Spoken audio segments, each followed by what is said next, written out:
call the Board of Selectmen's meeting of Wednesday, October 5th, 2016 to order. Please stand for the pledge allegiance to the flag. Pledge allegiance to the flag of the United States of America, and to the republic for which it stands, one nation, under God, indivisible, with liberty and justice for all. Thank you. I'd just like to acknowledge our sympathy for your loss, Anthony, and this week, your cousin. And the board is very sorry, and especially when you lose a cousin, loved one. It's just unbelievable. Accidents happen all the time, I guess. I don't know. Just sometimes life can be ended at a young age, and I was just too young. Was it 27? 27, yeah. Thank you, Alden. Okay, moving along, approve the minutes of September 7th, 2016. So moved. To a second. Second. Any discussion? All those in favor? Aye. Aye. So voted. Accept the reviewed meeting minutes of September 21st, 2016. Moved. Second. Second. Any discussion? There's none. All those in favor? Aye. So approved.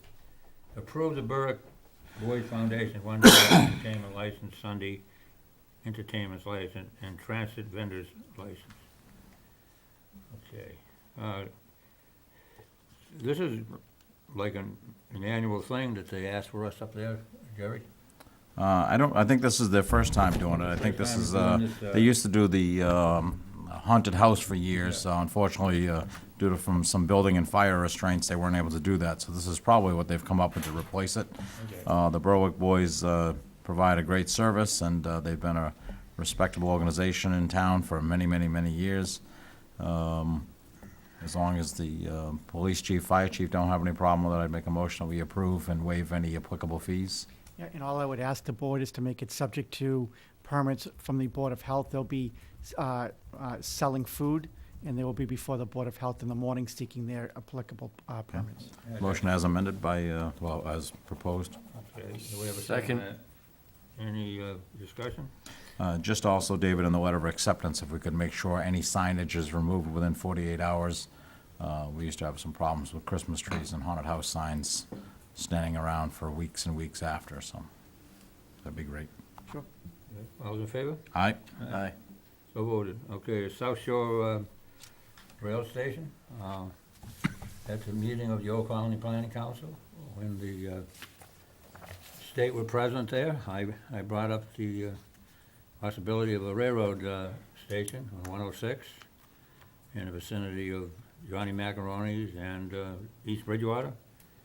The East Bridgewater delegate was there, Richard O'Flaherty, and he joined forces with me. We already have a letter from the town of East Bridgewater, Board of Selectmen, where they want to work in concert with us to see if we can get some kind of a station down in the vicinity. I think it would be very, very good.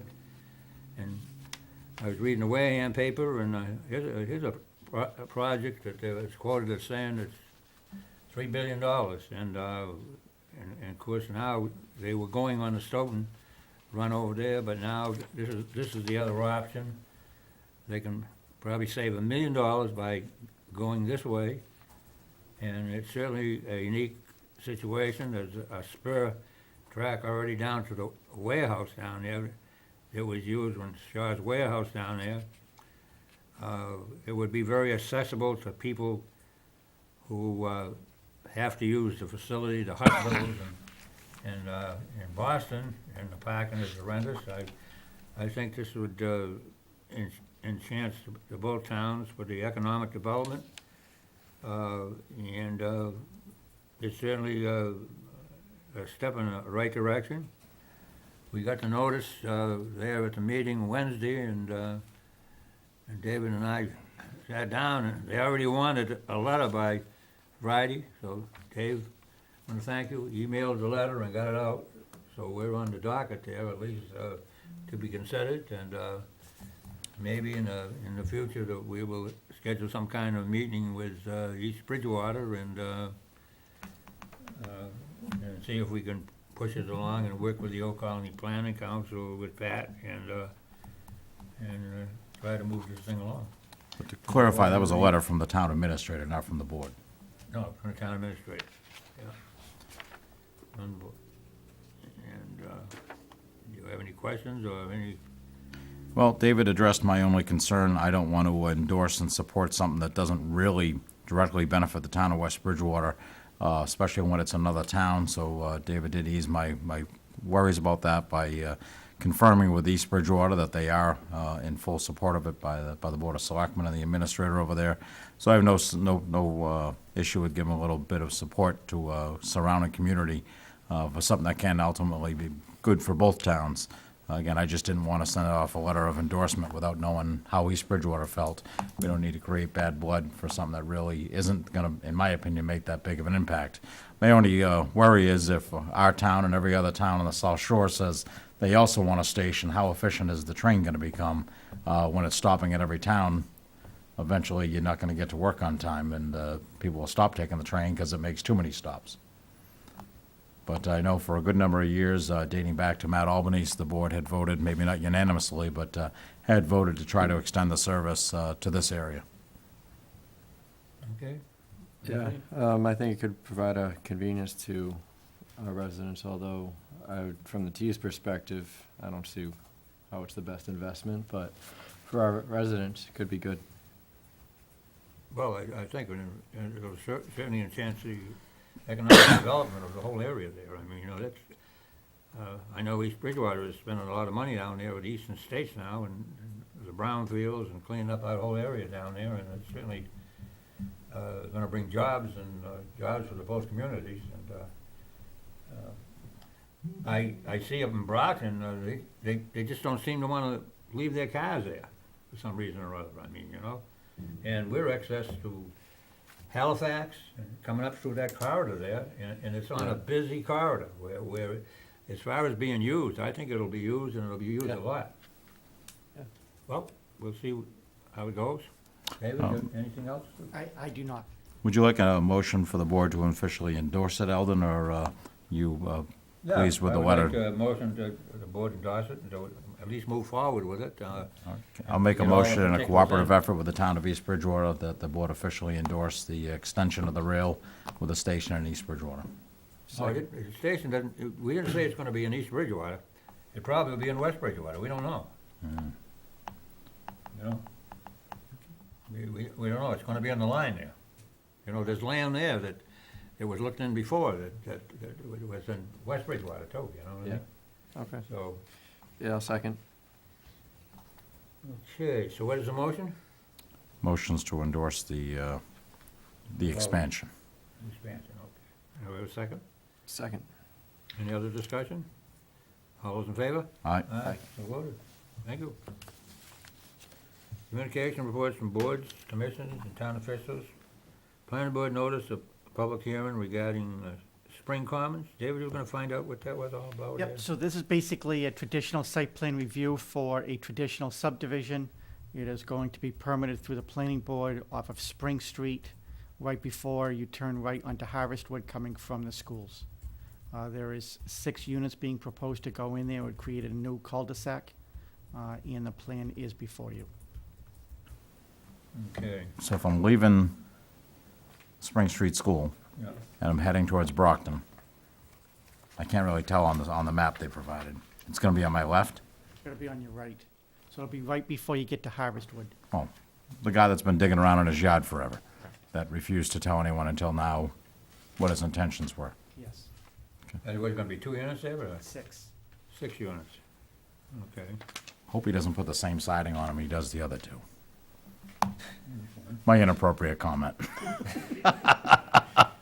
Wasn't there a court action on that to, I know the bill they were talking. You're not on camera, you can say whatever you want. So I don't know, any comments out there from, No, I concur with the board. I believe his environmental issues have been addressed, and DEP and the Conservation Commission worked those out back a year or so. okay, so they've gone through them. Okay, I'd just like to send our comments that as much as possible, screening should be made available to screen the backyards to the abutters. And during the time of construction, that dust and noise be kept to a minimum. In fact, someone had called me the other day to see if we have a noise ordinance in town, because someone was doing construction at 7 a.m. in their neighborhood.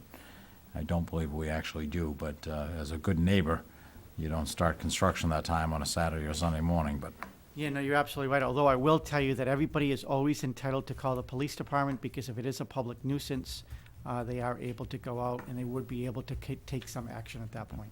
so I would just say noise and dust control during the construction, plus as much as they can get for screening for our neighbors. Well, the usual thing, the board should still be custodian of what they do over there, I hope, you know? Well, that's my motion to send on Okay. as comments, if anyone has anything to add. Got anything to add? Anything on it? Nope. Would you be willing to take a comment from the floor? Oh, suggestion, yeah. Oh, just in regards to the noise ordinance, I Yeah. was at the closing of the hearing for the Cochester development last night, Yeah. and part of the comprehensive permit states that they can basically work from 7 to 7 during the summer hours, and they can have deliveries, 6 days a week, Sunday off. So in regards to a noise ordinance, it's something this board may finally want to consider Yeah. establishing. Because I had even suggested that maybe we start putting it on the building permits, but again, legally, what does that hold if there's not a bylaw to back it up? So you're absolutely right. So, Thank you, Michael. So anything else to add to that before we, anything else you want to bring up? Or? No? Okay, that's a motion, Jerry? Yes, sir. Is there a second? Second. David, you have anything to add to this? I do not. Okay, I'll call for the vote. All in favor? Aye. Aye. Unanimous, thank you. Okay, correspondence for public to determine the course of action. Public comments period, anybody got any comments out there? Mr. Murray, I'd just like to point out that I think for this is the 6th year, Town Hall's lit up in pink in recognition of Breast Cancer Awareness Month. That, of course, is October. I see one member of the board is in their pink apparel to bring commemorative to this month and He's very, very festive, usually at the, acknowledge our month of awareness, and I thank David for taking part, and we see you got on your bracelet there, Tracy, so thank you, and we do have some more breast cancer awareness stuff to bring to Town Hall for the Town Hall employees to enjoy. thank you for doing that.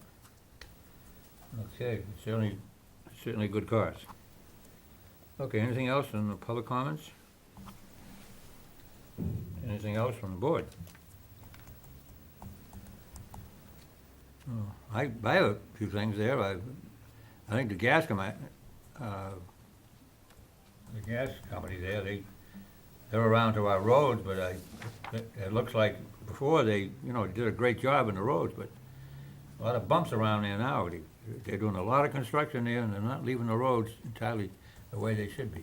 And maybe a call to our highway superintendent there and make sure that they fix the roads and leave them the way they found them. Are they doing the work going Used to into East been, Bridgewater? Huh? Going into East Bridgewater? Is that them? Yeah, so, it's just that it seems to be, they used to burn the thing in, and they used to do a very, very good job, but it seems to be up. I'm getting people coming up to me and telling me, what's this about our roads now, and I said, well, I'll bring it up to the board, and I would just let them know. Other than that, right now, okay, I'll move along then. Town administrator's report? Thank you, Mr. Chairman. So first on the agenda is in reference to net school spending. As part of education reform that passed in the early 1990s, every school district is required to spend a minimum amount of money in order to be able to comply with the Constitution of the state that says that we're making sure that everybody has equal opportunity to a quality education. So on page 40, you will see that I have downloaded that documentation from the state's website that says that in order for West Bridgewater to meet its minimum requirement, it must spend a minimum of $10,285,489. On page 41, I have provided the board with our local budgets that are approved at town meeting which is only for operational costs for the respective schools. The respective schools in budget 3,000 is for our local schools, and the next budget down you will see for 3,200 is in reference to Southeast Regional. Those two schools alone account for a little over $12 million, so obviously we exceed to what the state minimum is. And on page 42, I provide additional analysis because the state allows the town in their analysis on net school spending to add the costs that are applicable in support of the schools. So for example, administrative costs, our healthcare costs and retirement contribution is separated out into budget 9,100. And so we've added that in these lines. The debt line have to be added as well. So you'll see that when you total up all of those budgets, the town actually spends about $16.5 million in support of its schools. So as a requirement of the law, I am required to put this information together, provide it to the school, which I did, and the school then submits it to the State Education Board by September 30th. This is just an FYI to the board that not only was it done, but more importantly, I think the town does a terrific job in supporting its schools. And I think it shows. We have really good facilities. We have a first-rate administration. We have high test scores. And we have a lot of people from out of town that consistently apply here for school choice for all of those reasons. So again, the town does a really good job, and I just wanted to provide the analysis to the board so you could see it. Okay. Is school choice factored in here? Did you, It is not. so that revenue isn't? That is not. School choice this past year was about 1.4 million, but that money comes directly from the state. I've only provided the analysis of what comes from the local taxpayer. Town hall land use policy, which is next on the agenda. A handful of meetings ago, Selectman Lawrence recommended that we put together some type of a policy in reference to the use of the parking lot at the town hall. The board requested that I work in conjunction with Selectman Lawrence in creating a policy. During that working session, it has also been expanded to include the transfer station and the roads in the town in reference to events such as road races. So I have placed that policy before you.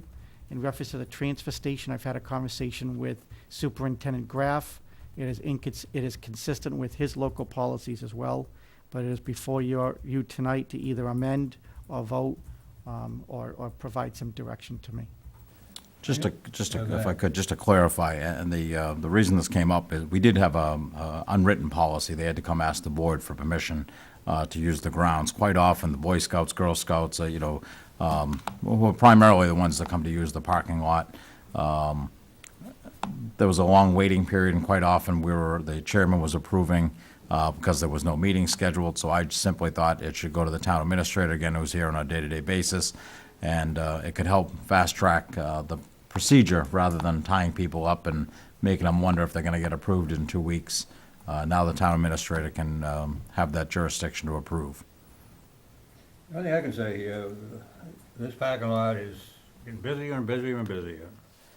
And this board and this town has been very, very lucky. With all our highway equipment and heavy equipment coming through there and all the activity with the YA and everything else, somebody hasn't got hit. I know, or a serious accident occurs out there. I know David, at one time, he looked at that house, and I still think the town should try to buy that house out there and open up that thing, so the highway, and go out. Is that house owned by the bank, or who owns that house out there? Sure. So my understanding is that it's legally owned by the individual, but that it is currently in foreclosure. Just to clarify, we're talking about the property that butts the access road That is Yeah, right. next to the convenience store, 2 down from the town hall, for anyone that's not aware of that. Yeah.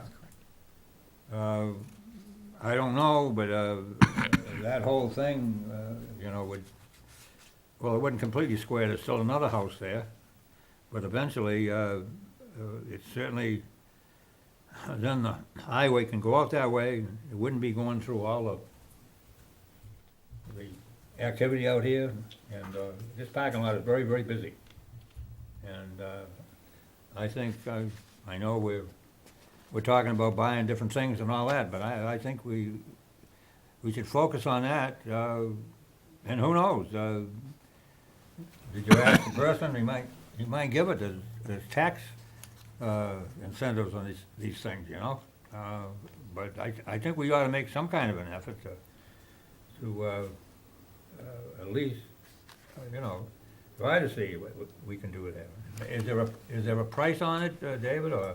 No, it's just currently in foreclosure, so it's still in private hands. We wouldn't have any knowledge of that, but I could certainly Is ask. that- Would that come underneath community preservation, money? I don't see how it could. We wouldn't be able to Doesn't fit under qualify any of for the housing. categories unless we use the house as housing. Exactly, but the intent is that we'd want to Right. widen the road. Do away with the housing. And so yeah. I couldn't see how it would come under open space. So, so I don't think so. Why don't we just tell the highway to only use the access road and not drive through the parking lot? What? We can tell them not only to use the access road and not drive through the parking lot. Well, yeah, If that's the concern, that we don't want someone to get injured in the parking lot, just tell them to use the access road, right? Well, I think we should, it's obviously abutting a large parcel of our property, and if the opportunity comes up, we should look into it. I'm not saying I endorse it or don't. Yeah, we ought to but at Look into least- the possibility and see if there's a need for the land and a use for the land. My concern is it is in the downtown district, which we're trying to make sure stays as aesthetically pleasing and business-friendly as possible. I wouldn't want to see just a vacant lot or the storage of town vehicles there, for sure. Yeah, so, we can, in other words, study on there and see. I'll make a what's motion that happening. we ask the town, what's your position, David? Town administrator, thank you, to investigate the possibilities of the taking or purchasing of that land. Second. Okay, any discussion on that? Just to include in that would be the usefulness of the structure that's on there and the property and whatnot, to see the need and what it could be used for. Again, we put a lot of restrictions on people that do business in downtown, so I want to make sure we're not exempt to those restrictions and that we follow the guidelines we're setting for everybody else. Okay, all those in favor? Aye. How about Anthony's idea? Is that a motion, Anthony, to bring everything? I don't know if it's, are they capable, or do all the trucks fit through there? I mean, I don't know enough to say that. I think we ought to maybe discuss Maybe that. just I think the other talk to question Lenny is, and Lenny and Chris about it. I think the other question is how much of that land do we actually own? It may only be one lane's worth of road there, because it abuts not only the house, but it also abuts that, the retail area there. So I'm not sure how wide the town's throughway there really is. So we have to talk to Lenny and Chris first. Yeah, talk to Lonnie and Chris and see what they have, and then we can bring it back to the board. Yeah. Okay, very good. And I would just remind the board that we still have to decide as to what you would like to do with the actual policy of the, that's Well, before you. Oh.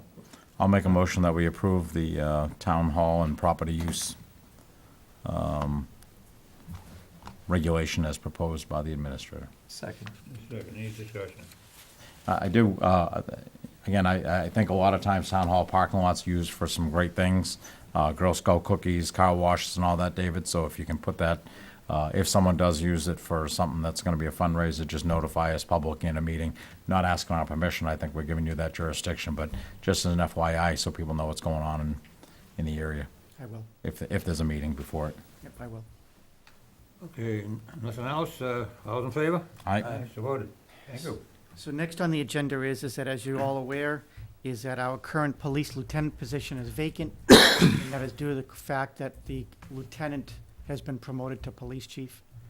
In order to make sure that we didn't have any internal bias or well, we've made the decision when we did the police chief, and I recommended to the board and you agreed, is that we should hire an outside third-party vendor that would conduct all of the assessments in accordance with state law and regulation.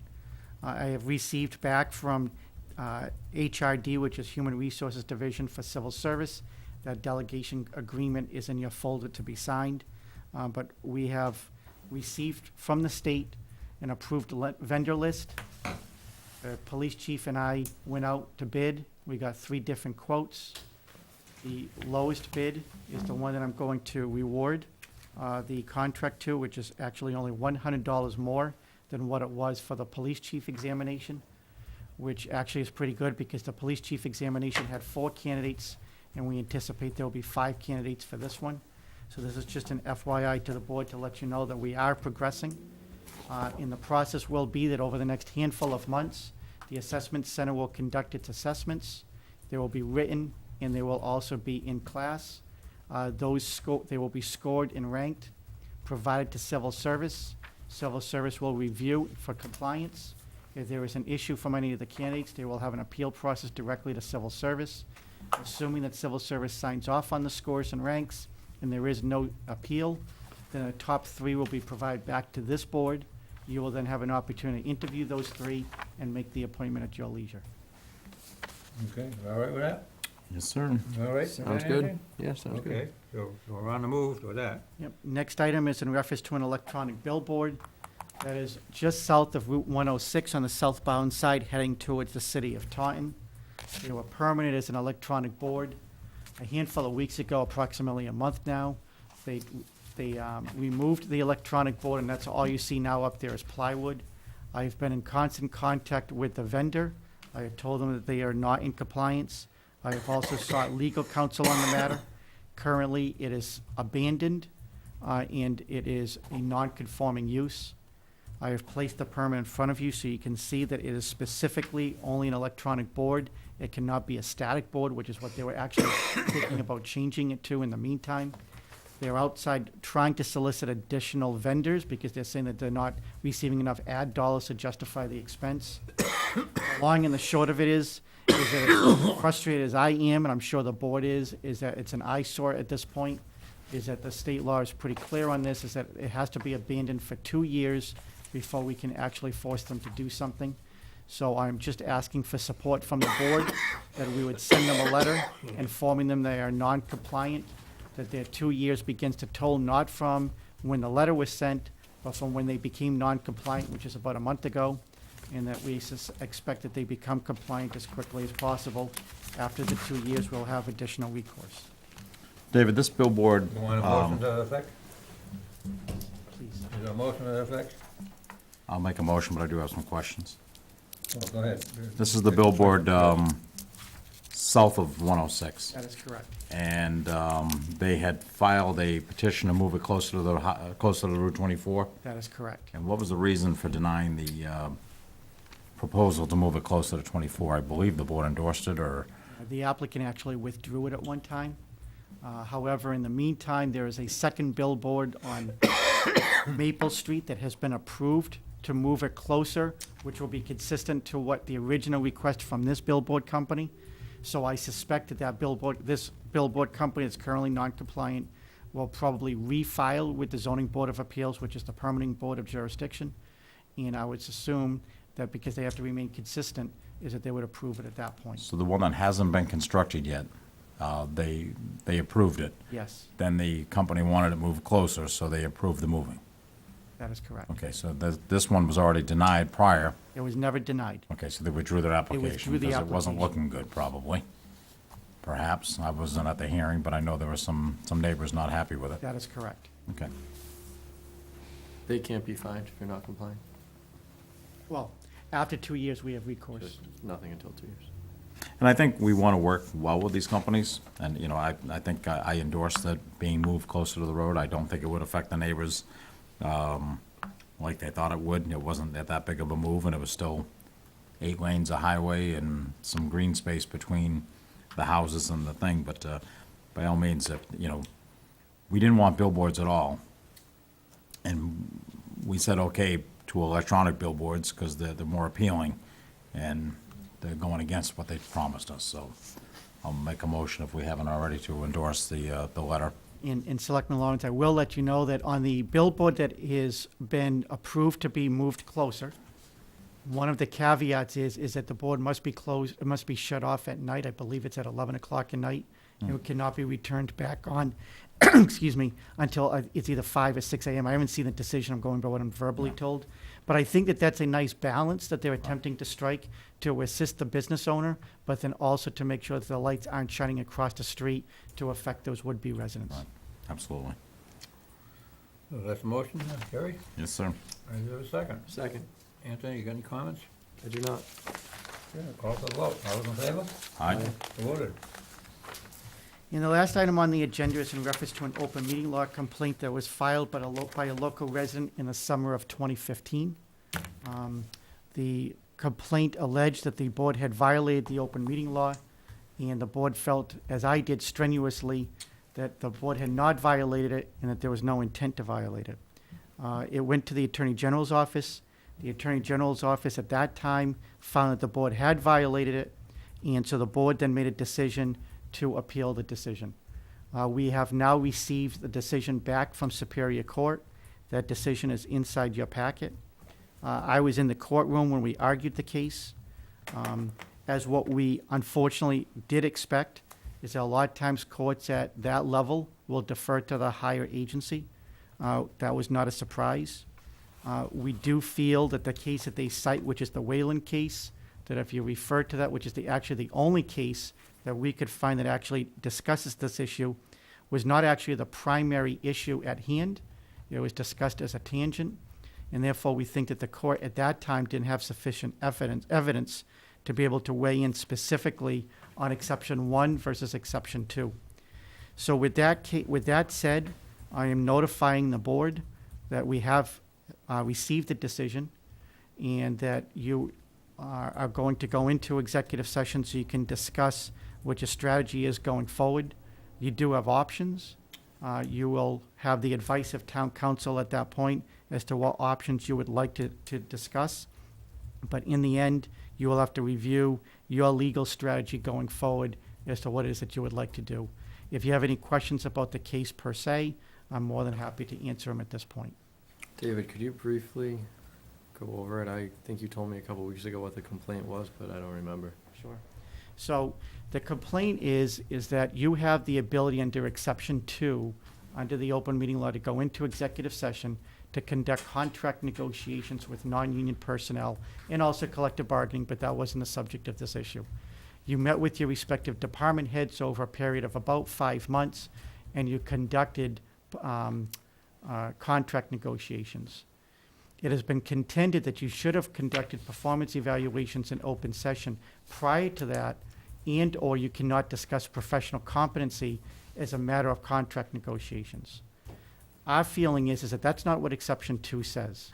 Exception 2 does not ever discuss the issue of professional competency, and the Attorney General's office is arguing that exception 2 in the following exceptions are linked to exception 1, an argument that I just don't buy, nor does legal counsel buy. In any event, the Board of Selectmen entered into contract negotiations. During these contract negotiations, it is impossible that you would never have a conversation where somebody would say, I want a raise. The board says, why? The person says, I did a good job. You say you did do a good job, and therefore, according to this interpretation, you just violated the open meeting law because you discussed professional competence. If you have any other conversations about how good of a job they are doing, what you think they're doing a good job or a bad job, you would be in violation of the open meeting law without discussing it first in open session. I think, and legal counsel agrees, that it is impossible to have a conversation about what you're willing to pay somebody without eventually having the conversation whether or not somebody's having a good job. And there is nowhere in statute, in the tens of thousands of pages that you can find, where it stipulates that performance evaluations is a requirement of the board to do.